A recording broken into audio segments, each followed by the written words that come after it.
Right now on Full Custom Garage, Master Metalman Ian Roussel continues the Lead Sled Challenge. The main thing I knew bringing the car over to Victor's was that his head was going to be spinning with ideas.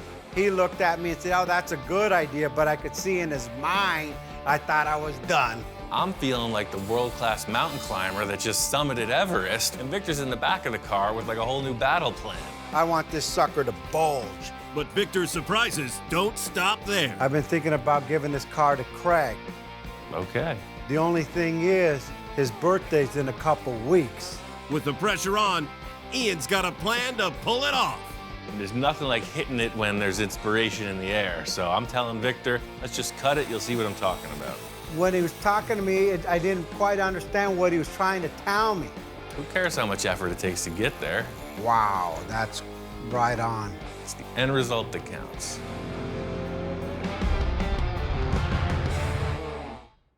A while back, I had this crazy idea. I wanted to take this old Packard and convert it into a lead sled for my friend Tom. Oh, man. Came out pretty cool, and then Victor saw it. I said, hey, Ian, you think Tom will ever sell the car? And he said, you kidding? Victor wanted me to come over, some kind of consultation. I'm walking down the driveway, and the Packard's already there. Surprise, I got the Packard. I don't want to change that much, but I want to change everything. Victor comes in and just wipes the slate clean. Check it out, I got your clip. They said, that's not gonna work. I said, I know it's not, but Ian will make it work. Took a bit of doing, but I got the body on. That's it, man. I brought you surprise, so come on out and I'll show you what my idea is. Victor says he's got something out in the driveway. 1950 Mercury, it was another project. This nose piece is a game changer, but it's gonna take a little bit of doing though. The modification isn't over yet. Okay. I really want to get this thing to my house. The whole thing with taking the car over to Victor's house is now it's in his ballpark. And I still got some tricks up my sleeve. This thing has the potential to go totally off the rails. This Packard's come a long way. I got it over here to Victor's. He was saying he needs to check it out in person, kind of ruminate on it. There's one or two things left for me to do sheet metal-wise, and this thing's almost a wrap. All right, so this is pretty much all the fab in the hood, aside from the scoops. I'm gonna finish these two scoops by the time he gets here, and we're good to go. I don't know where the idea first came from for these scoops in the side of the Merc hood, but you see it all the time. It's a really cool thing. It breaks up the side profile of the hood a little bit. My original idea was putting them more towards the middle of the hood, but Victor wants them further back. I'm a little unsure if this far back is really gonna work or not. The only way to figure it out is to mock it up and see what it looks like. The whole thing about this vent is it's all about placement and the shape of it. The reason this idea works on the Merc hood is because there's a huge indent that people cover over. The Packard just doesn't have that. The whole thing is just trying to get this thing to work. The process here is pretty simple. Just make this piece of sheet metal fit the hood and put a curve in it. The whole thing about this location change is I don't have the shop set up the way I typically would, so it's all about improvisation. The thing about this is it's a section of a cone, so I'll try to just push it. So I got a piece of pipe I found. Victor has a sheet metal brake. It's pretty basic, but I think I could pull it off. If you ask Gene Winfield, for instance, how they did it back in the 50s, he might say this was the same technique. It's as old as history. I got both these pieces formed. They look good. Tacking this thing on, and Victor comes in. Ian, how you doing? Hey, man. All right, you got the scoop, huh? Yeah, I did all the detailing on the hood, and I just wanted you to check out the scoop before we finalize it. They're kind of mocked up. I really can't tell. Can we drop the car on the ground? Yeah, I just jacked it up. Yeah, we'll be able to see how it looks in proportion to the size of the hood. I walked in and Ian finished the scoops. I wasn't really sure how they were gonna come out because I had placed them more towards the back, and then they look kind of funky. For sure, it doesn't need to go back. A little forward, just to see. I just wasn't feeling this first vent and its location, so I was telling Victor, stand back, let me move it around, tell me what you think. 4 eyes are better than 2. Yeah, that looks more in proportion. Yeah, I think about right there, that's it. By moving this vent around, you know, you hit a sweet spot. I tacked it in place and then stood back, and I concur. This thing is looking good. That's it right there. Actually makes it look meaner. Yeah, it just breaks that up. Now, the hood, instead of being 20 foot long, now it's only 10 foot long. Right. Well, if you're cool with the placement of those scoops, I'll just finish welding them in. That's a no-brainer.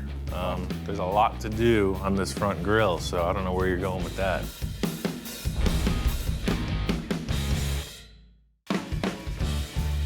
I got these scoops pretty much finished up. The positioning is working for me. Hopefully Victor is in agreement. How's it going? Good, man. I just finished grinding all this stuff down. You got a couple scoops. Looks good. I mean, what a difference. So the scoops took a little while to weld, so I didn't warp everything. I took the stock Merc bumper and I narrowed it because we narrowed the nose underneath the headlights, remember? And the first glance, it looked like nothing was done to it until I really looked and said, hey, them bumpers aren't too long anymore. Yeah, so where did you cut the bumper from? I narrowed the overrider on each side so it doesn't even mess with the chrome plating. And then I narrowed it right behind the license plate so it looks like it's a factory bumper, just a little bit narrower. Perfect, yeah. Clean cut. Actually, it looks factory done. I think the whole goal that we're going for here is this subtle kind of makeover. You're not seeing any real hard lines of modification. It all just kind of flows, and I guess that's really the end result Victor's looking for. Yeah, the bumper looks great. Before we could commit to the grille, I want to commit to the headlight covers. Victor pulls out these headlight bezels for the front end restyle. We've been using them the whole time, but he tells me he's been thinking. Last night when I got up at like 4 in the morning, I mocked these up. Then I remember I had another set and I actually put the light bulbs in it. So I got one more set. I've already stuck the light bulb in there. Victor has these aftermarket pieces you see on custom Mercs all the time. It's like a Frenched universal headlight. And it fits right in, no extra modification, nothing. They work perfect. They got brand new fancy bulbs inside, and it really gives the car a really face-forward appearance. Now it's been cut, sectioned, chopped, straightened, length, and now it's French. I think this is perfect. So we just weld those surrounds right to the fender, and that's it, done. So we're committed now, let's get into the grille. That's another story. I asked Victor what grill he was using, and he comes over with a wagon full of parts, you know, the swap meet thing.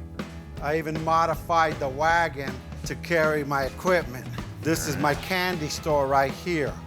You know, I go to the swap meet here in California, Pomona, and just collect things. And I had a whole collection of grill over probably 10, 15 years worth of grill. That's option number one, a floating grill like off of a shoebox. This grill works perfectly if you're building a shoebox. You can see the orientation of the headlights and the bumper, make it look just like that car. I mean, that's an awesome center bar, but it just tells you it's a shoebox forward, and that's the thing. It's and like, it doesn't go with the lines floating. See, this thing flows, and that just, it doesn't do it. Yeah, it cuts it right across. Victor's really looking for my opinion in a lot of ways. Option one, nada. Nada. But still, it's not easy to put these parts on a Packard, so it's got to work out somehow. Option two is a 53 Chevy. This might flow a little better. Really works with these curves in the Merc opening, though. That's cool. Second thing up is this grill from, say, a 53 or 54 Chevy. It's a good-looking piece also. That fits it and it flows. The only problem I see is, what do you see behind it? You see nothing but the radiator and all the lines of the modification we've done behind it. It doesn't work with the overrider either. Yeah, you have to run it, just a blade bumper. It fits, but it doesn't work. The grill to me is like a nose on a person. It has to fit right between the two headlights, which are your eye, and your mouth is the bumper. Well, I don't think any of our choices so far are that good, man. It just doesn't flow. So now I guess we'll go with option 3, which is the regular stock Mercury grill. I think both Victor and I were just looking for that other thing, you know? We were both leaning towards the Merc grill because it's a classy look. We're just trying out other options because you never know. Wow, this works. Even being narrowed, it still doesn't hit it. And it fits perfect because it covers everything up. everything, that whole big opening of this radiator. It's like the car was made for it. The bumper fits, the grill opening fits. It's pretty much a keeper. The thing is so crazy modified, maybe just a little element of stock is what's gonna really make people wonder what went on here. It looks like a stock Merc from the front. Once this car passes, they're gonna go, what the heck? I thought that was a Merc. Hey, everybody's got their thing, right? Victor loves Mercs, and I think that's what we're doing here. We're building another Mercury out of a Packard. If we're using the stock grill, then it's a pretty simple fix to the side of this fender then. I'll cut off all this ridge here where the old turn signal action used to happen, and I'll just follow it around right into the wheel arch or the piece of sheet metal. You can see how far out this is sticking. But now we have this curve here dictating the curve of the fender. So the sheet metal, you can see, will just turn the corner. It'll go right around, and then the pan will connect through there.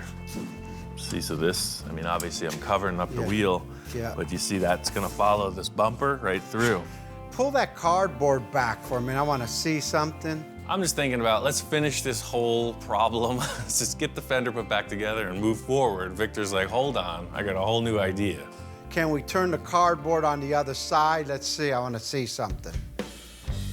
So if it's coming in. Yeah, right there. So it's gonna kind of end there, right? Can we open up that whole wheel well with a radius there? Oh yeah, for sure. That way it'll steer when it's low, because it's not gonna steer now. Victor's idea here is to radius the wheel opening. He wants to see the tire, because the car sits so low, the tire totally disappears. He loves the look of the white wall, but more importantly, for me, the idea is that it gives the tires the opportunity to steer.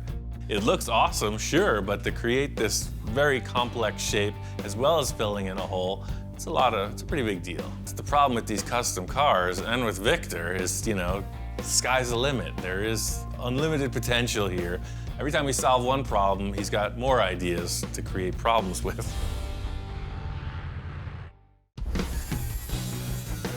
Victor had to take off, and that's kind of his gig. He's the idea guy. Now it's up to me to just make it happen.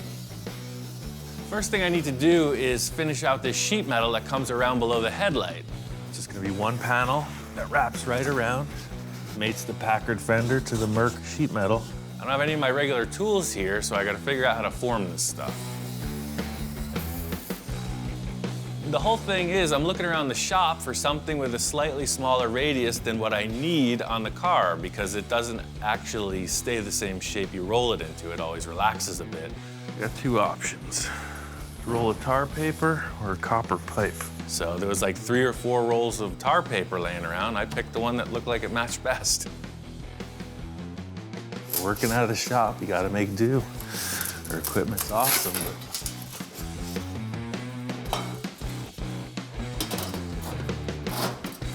there it is. Getting this sheet metal panel in place around the front of the fender, I know it's not right, it looks a little flat. I'm gonna build out the wheel arch and then take a look at it. I don't have a bender, so I'm gonna do the old tire trick. I've used this trick a whole bunch of times before I got my fancy equipment, and first thing I can think of is a Volkswagen rim, because you always need some of that, and I know it's gonna be the right radius. Back before all those fancy tools were around, that's how they used to do it. They would take the spare tire off their Model T, and they would curl it up. It takes a little muscle, but I got some to spare.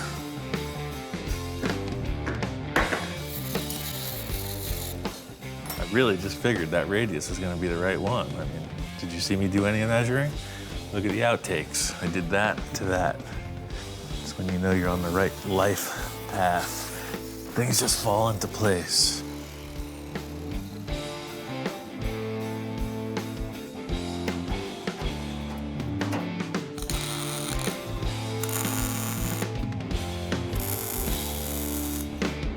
wheel arch is gonna work, but the sheet metal panel ain't happening.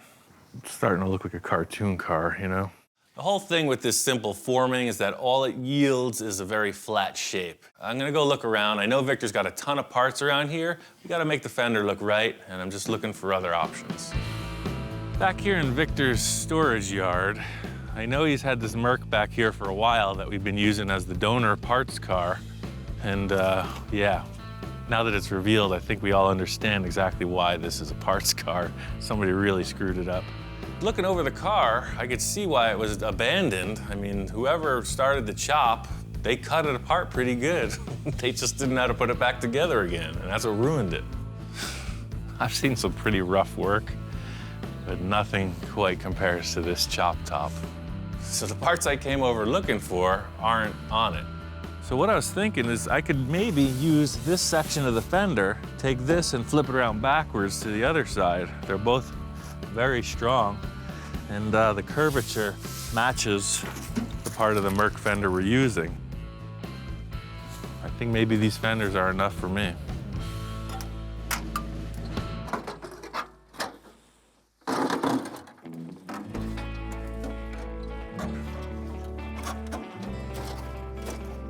I think the car was getting a little sentimental. It started to reattach itself, so it was a little difficult removing it. There it is. We really don't have much to work with, so there's only one way to find out, and that's to take them back to the shack and see if it fits. I got the Merc fenders back in the shop. I'll do a little slicing and dicing, see if I can make them work.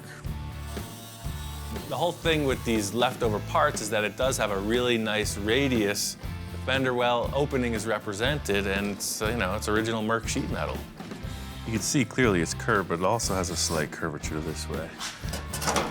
See, you got this nice undercurved section. It's nice and round. There's plenty of material to come up. So that's it. A little duct tape. This thing's done, ready for paint. The whole thing here is we're missing what we need. That's why I tried to make it. So now I'm gonna try to make it once more, and maybe this time it'll stick. The whole reasoning behind doing it this way is that you've got these awesome pieces of sheet metal that already exist. What's better than an original Mercury part, right? It looks great. It's just taking the other leftover stuff and making it work on the new part.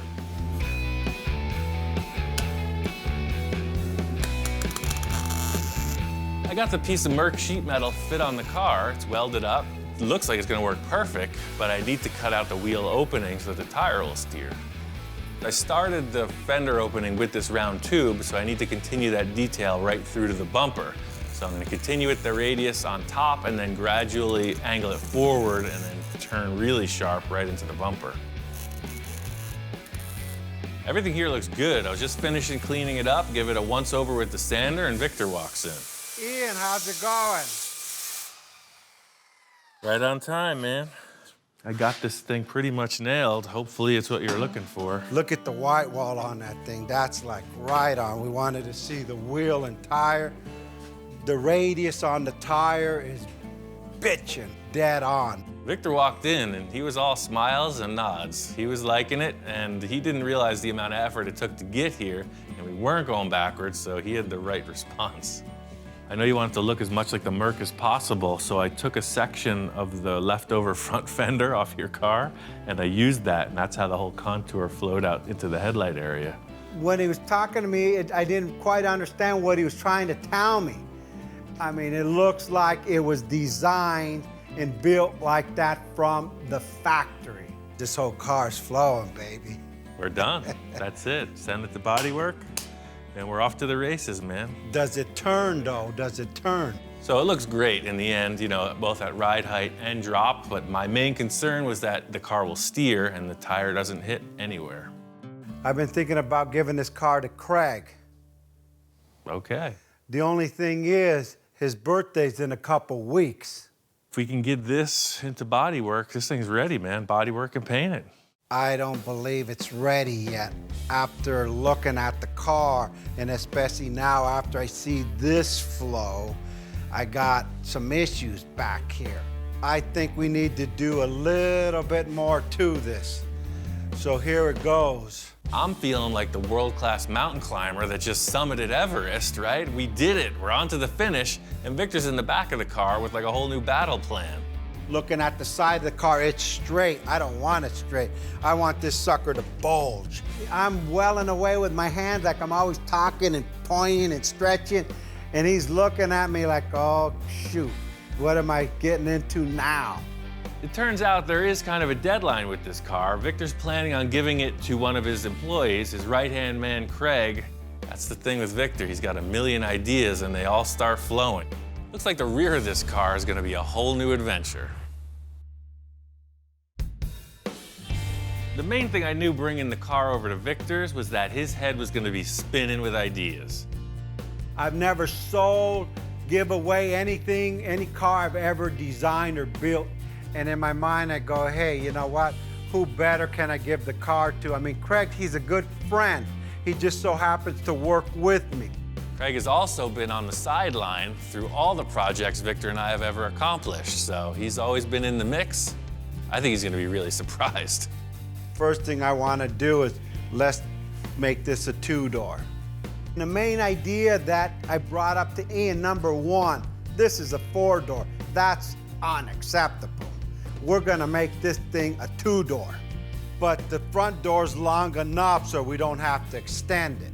Well, that's certainly a lot easier. The thing with that is if we do weld up the back doors, look how massive the B-pillar is gonna be.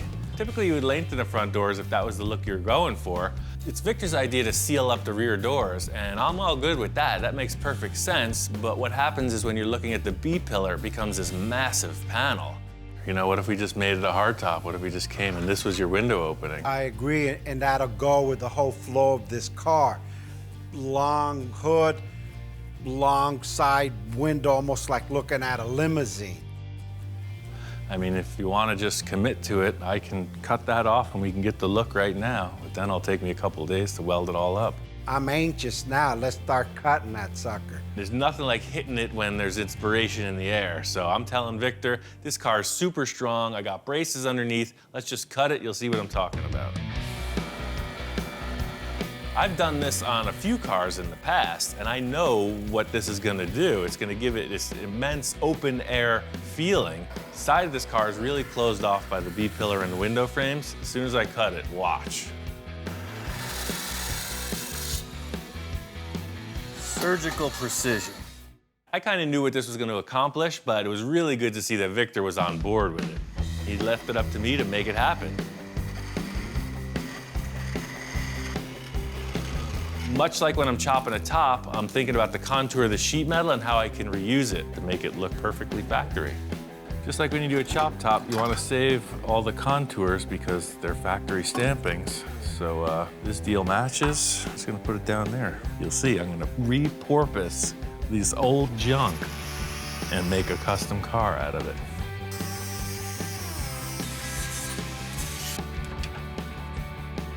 Reusing these pieces was a good call. The bottom piece was a little nip and it fit right back in. Unfortunately with the top, the length of it was more than what the pillar afforded me. As it turns out, this piece is just too small.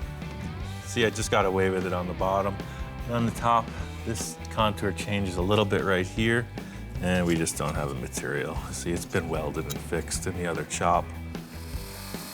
It's a pretty simple piece of sheet metal. It's just a straight shot with a curve in it, so it's not gonna be that hard to duplicate. It's just a time saver to reuse the old stuff. It's just gonna take a sheet metal brake and just kind of creep it in there and just pull a gentle bend in the sheet metal. So you could see, it's absolutely perfect.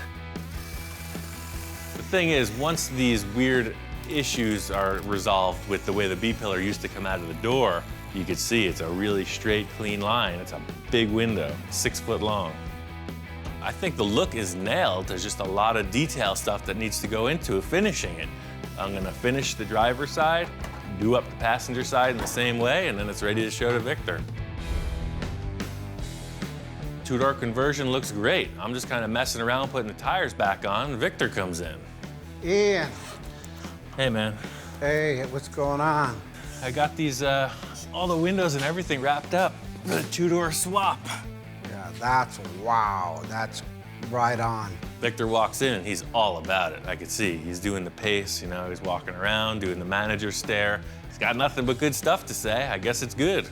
Day and night, I mean, with the pillars gone, it makes this thing just flow. I mean, the hood, the back, it's like, wow. Two-door conversion, hey, that was a natural, but to take the post off and make it, you know, a hardtop, changed the whole look of this car. I mean, it's like the hood, this thing goes on for days.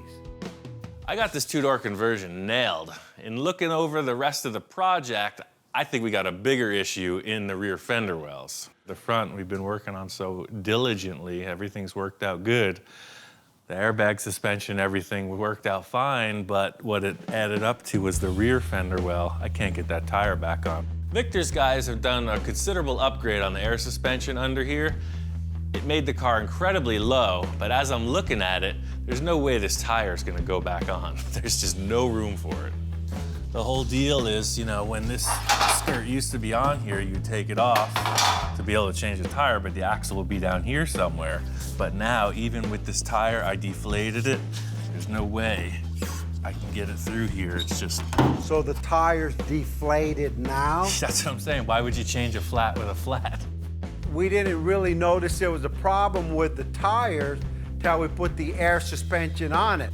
You know, there's a solution out there somewhere. It's just up to you what you want to do. That's good because I got some other ideas anyway. I want to put some bigger skirts on this. Remember, it's supposed to be a Merc eater? Right. Well, we need to get some Merc skirts on it or something that looks like that. And I got some in my other yard. So let's go see what I got and see what fits.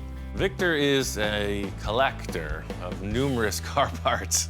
His process is just seeing something cool and storing it for a later date. So I'm excited to see what he's got. It's gonna be a little field trip.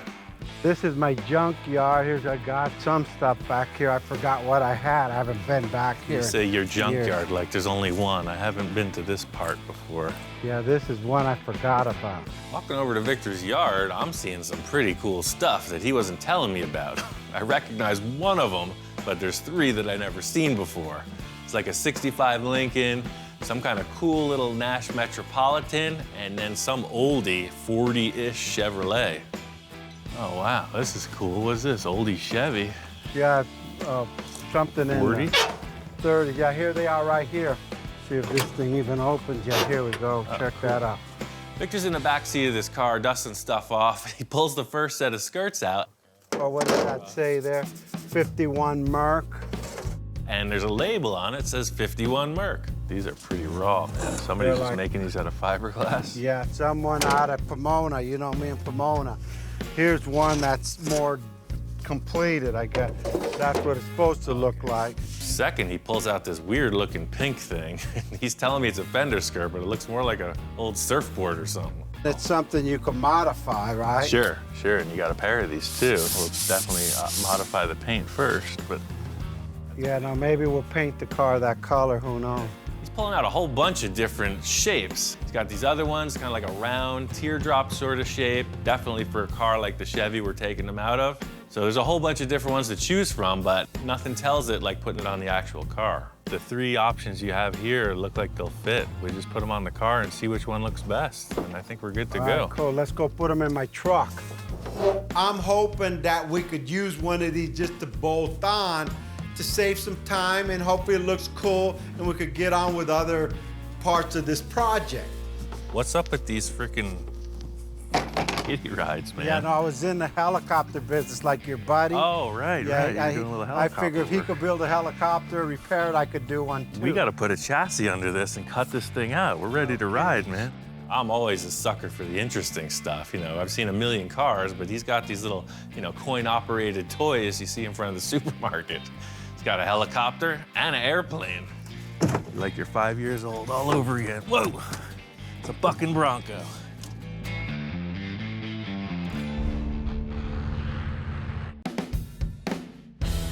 Getting these skirts back in the shop, so we're gonna line them up, tape them on the car, and see what develops. Okay, this is it. Let's see what we could do with that. I don't know, what's your first pick? My first pick is the 51 Merc. All right, let's do it. Here it is. Do you have the magic Yeah, the Glue. application tape. Got the application tape. How about right there? It don't have enough bulk to it. It doesn't add that other like element. It's like too flat. The whole issue with the Merc rear quarter is it's very flat, and these skirts represent that. Packard is much more curvy, so there's kind of a misalignment. We need to get something longer. Let's try these other ones. Pair to fast. Next on deck is Big Pink. Proportion-wise, it's there. The shape is just another shape. It's the wrong, see the curves on the car? That doesn't got it, but I love the length of it. It's just out of proportion. I like the way it steps off of the car, but that ain't the one. What I'm thinking about mainly with the second choice is that it's just way too square, you know? Victor's telling me he likes the fact that it's longer, but it's not the right shape. That's it, man. That's strike two. We only got one more. Our third choice was these kind of manufactured-looking skirts. They had no label on them. These are off of a Merc too. The contour of this one fits to the body better than all of them, so this just might be the one. Taping them up on the car, they look pretty darn close. Look at that, it's great. The size is there, but it doesn't flow. It doesn't match the body. It's still too small. I like the way it bulges here only. From here to here, it's done. You're done here. But this I don't like. I have my Envisioning tape? envisioning tape. Aha. In typical Victor form, simply taping this skirt on the car is not going to be enough. He's got his other roll of tape, his envisioning tape, and he's starting to draw lines on the car. So what you're looking to do here is bring that 2/3, 1/3 proportion to the skirt. You want that to come right up to where the old trim line used to be. That's why they put it there, because that line looks best. I get it. That's cool. While Victor's here, I want to mock up the shape of the Fender skirts. Once we figured out the outside line of the skirt, it's just a matter of trimming the metal to fit and fastening it to the fiberglass. Victor's whole plan here is just completely covering up the old rear door. By having the skirt match up with the front door jamb, it's going to give the illusion that the two-door was always that way. Yeah, that's it right there, man. That's it. I think you're onto something. Victor liked the look of the skirts. I'm just going to replicate that in steel and get the car ready for bodywork and paint. This car is getting very close. The last few things are wrapping up. Victor's got his interior guy Lino on it. Yeah, Lino, he's done a lot of interior work for me. He's done 4 or 5 cars for me. Lino, right now we're designing the seat. They're off of a 62 T-Bird, and we've already molded them into the back seat of the Packard, and they fit perfectly. On the interior, I wanted to keep with the theme of something in the 50s, right? We're going Merc Eater, right? Lino, show me how that's gonna look. Okay, you want to do some diamond tuck? Okay, good. Okay.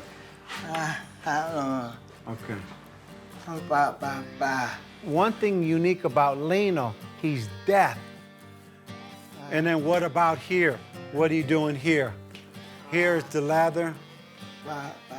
I don't know sign language, but I don't know what it is. I understand exactly what he's telling me. In fact, that guy talks more than any guy I know.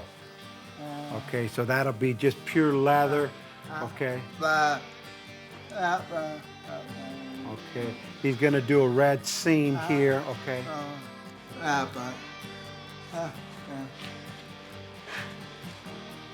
Okay, so it'll all match together, okay. Victor and Lino are kind of like the odd couple. I'm not sure how they communicate, but somehow they make it work. With Lino, he's the type of guys like Ian. The concept he was gonna do with my idea of the diamond tuck, and then he started showing me what he was gonna do on the outside and how he's gonna tuck it in, where the seams are gonna go. The guy goes to the next level. I said, you nailed it, go for it. Good, all right, that's good then, perfect. Now what are we gonna do with the front seats? The typical mode with Victor is use what you have, and he's got these seats. Okay, this seat is out of a 2004 Lexus Coupe. I've been through this before. When you convert a 4-door into a 2-door, you can't use the same seats. In a 2-door, they need to flip forward, otherwise nobody's going back there. This one, when you push the button, the backrest comes forward and the seat goes forward so people could get into the back seat because we closed up the back doors. Now, Lino, what are we gonna do here? Okay, first we're gonna cut off the old headrests because this doesn't go with the nostalgia of the old 50s car, so it's gonna be rounded off. Now, let me see what he's doing here. Okay, same thing in the middle. He's gonna do diamond tuck in the middle, and he made it proportionate to the seat. Most people will do big old diamond tucks. This guy put everything into proportion with the car. Look at how that's gonna look. The guy is good. He's just slow. When is this gonna be finished? I need this finished. We have such time constraints on this project just because it's Craig's birthday, and I wanted to give it to him for his birthday, not after. 1 day, 2 day. You hope? He hopes 2.5 days. I hope too, because if not, there won't be seats in the car. All right, good job. Hopefully, he could get this job on time. If not, Craig, he'll be sitting on a 5-gallon bucket.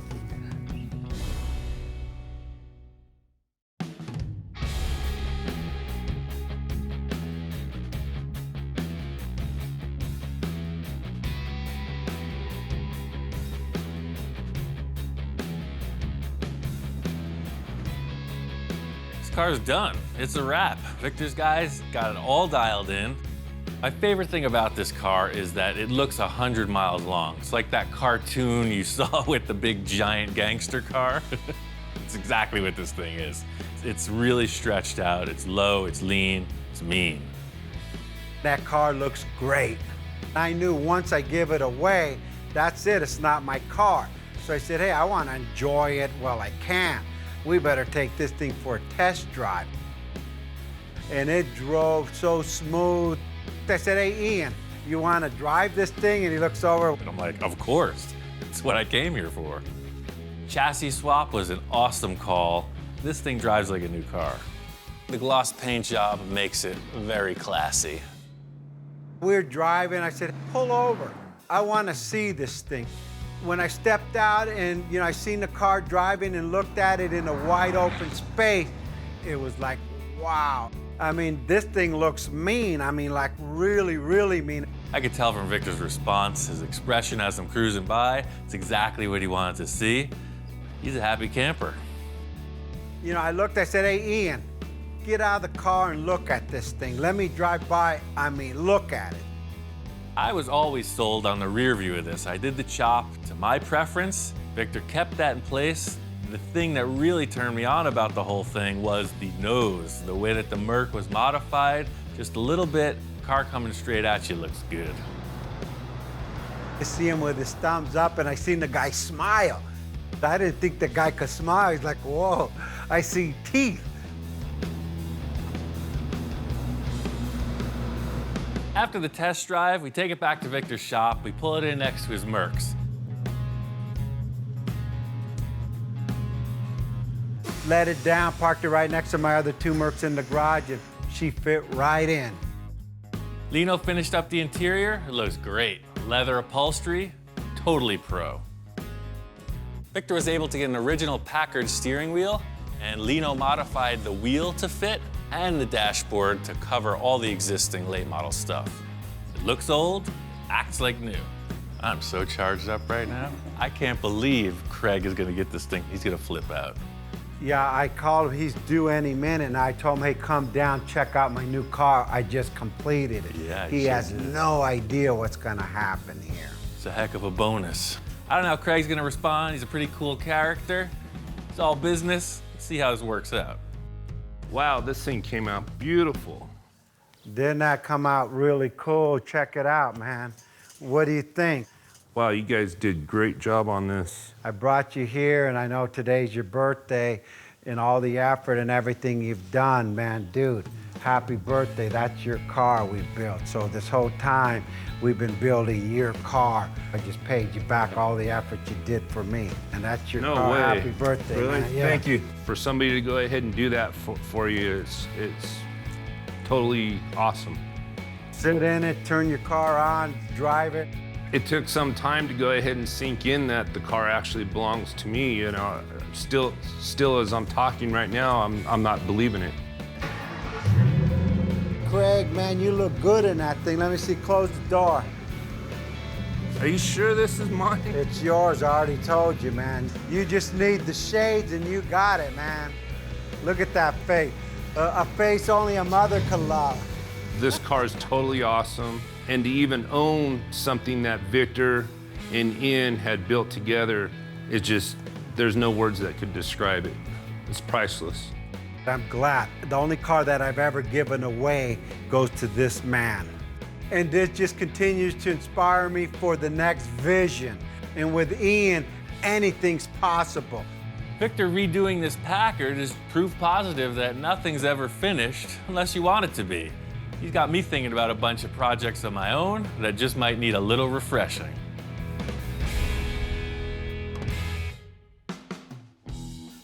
If it's done right, we could give a Merc a run for its money all day long. I see the Packard being a Merc eater and that people are gonna be buying up Packards throughout the United States. So if you have any money, start buying Packards. Is it a Merc eater? You know what, let's be honest. There's nothing that's gonna eat a Merc but another Merc. But hey, it's my car, I could say whatever I want.